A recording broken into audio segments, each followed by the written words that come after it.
Power हम देखाई बरे पापी पकी सतानवा के पावर हम देखाई बरे केहू से नाही डराई बरे तिरंगा हम लहराई बरे केहू से नाही डराई बरे तिरंगा हम लहराई बरे पापी पकी सतानवा के पावर हम देखाई बरे पापी पकी सतानवा के पावर हम देखाई बरे केहू से नाही डराई बरे तिरंगा हम लहराई बरे केहू से नाही डराई बरे तिरंगा हम लहराई बरे केहू से नाही डराई बरे तिरंगा हम लहराई बरे लहराई बरे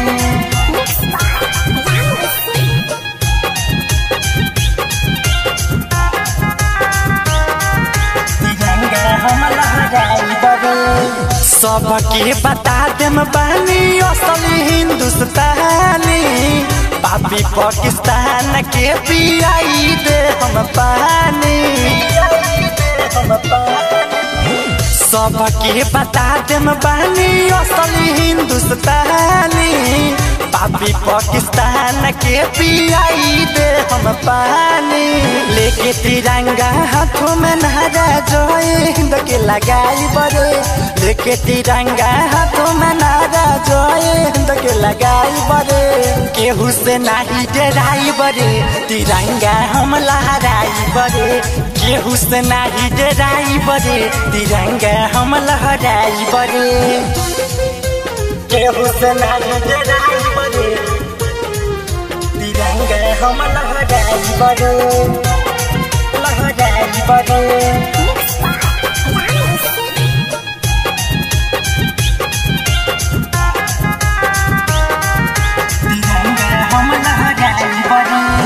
पंद्रह अगस्त के जुलूस घूमी गावे गावे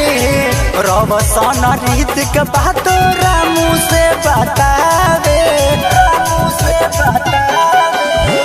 15 अगस्त के जुलूस घूमी गावे गावे रवसन रीत के बात रामू से बतावे अरुण आशिक नारा भारत माता के लगाई बरे विकेश बिहारी नारा भारत माता के लगाई बरे केहू से नाही डराई बरे तिरंगा हम लहराई बरे केहू से नाही डराई बरे तिरंगा हम लहराई बरे। मां मनोकामना रिकॉर्डिंग स्टूडियो